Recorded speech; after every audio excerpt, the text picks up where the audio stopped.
Shalom Betani Batam Community, sekali lagi bertemu dengan kami dalam program 5 Menit Penuh Harapan. Hari ini kita masih merenungkan firman Tuhan dari Matius pasal 5 ayat yang ke-37.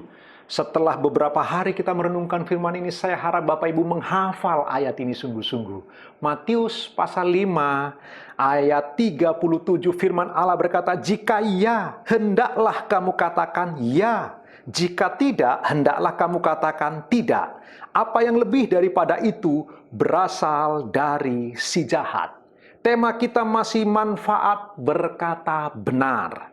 Bagian yang keempat ini Bapak Ibu, apa manfaatnya bagi saya kalau saya berkata benar?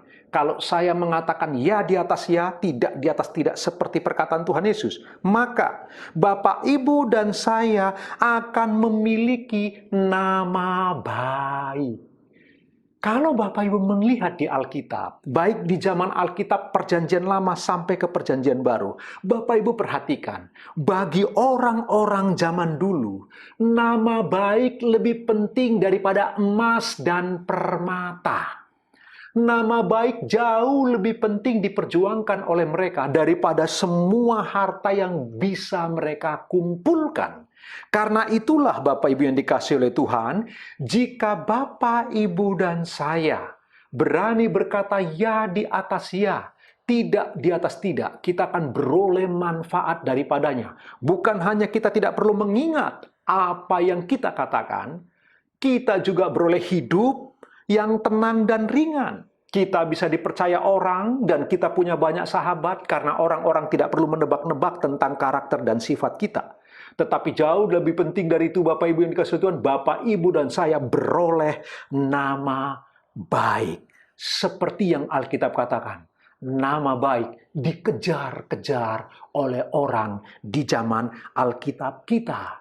Dan jika kita ingin punya nama baik, Tuhan Yesus memberi sebuah tips yang sederhana. Jika ya, hendaklah engkau mengatakan iya. Jika tidak, katakanlah tidak. Hari ini Bapak Ibu, kembali kita mendapati sebuah kebenaran yang baik. Mari kita belajar punya keberanian. Kita memohon pertolongan Allah Roh Suci. Untuk kita berani berkata ya di atas ya, tidak di atas tidak. Sehingga kita beroleh nama baik. Orang akan mengenal kita sebagai orang yang konsisten. Orang mengenal kita sebagai orang yang sangat objektif. Bapak Ibu, saya punya pemimpin. Di mana-mana selalu ada orang yang ingin menarik perhatian seorang pemimpin. Anak buah akan coba menarik perhatian dari seorang pemimpin. Tetapi yang menarik, apapun yang dikatakan oleh bawahannya, pemimpin saya ini akan selalu bertanya kepada satu orang. Kenapa orang ini selalu harus ditanya? Karena orang ini dalam menilai selalu objektif. Dia berkata ya di atas ya, dia berkata tidak di atas tidak. Karena itu pemimpin saya itu sangat percaya kepada orang ini. Setiap kali apapun penilaian semua anak buahnya tentang apa yang dia lakukan, maka dia harus cari orang ini untuk memastikan. Kenapa begitu? Orang ini dikenal, punya nama baik. Karena sangat objektif dalam penilaian. Dia selalu berkata ya di atas ya, tidak di atas tidak.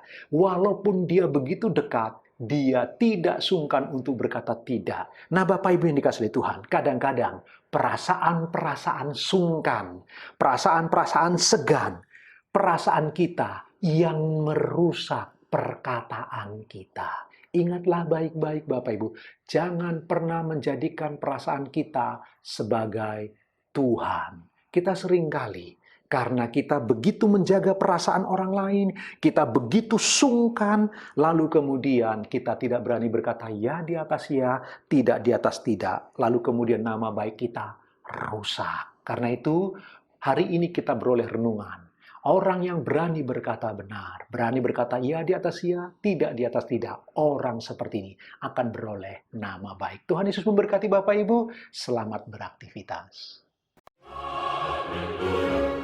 Haleluya, haleluya, haleluya.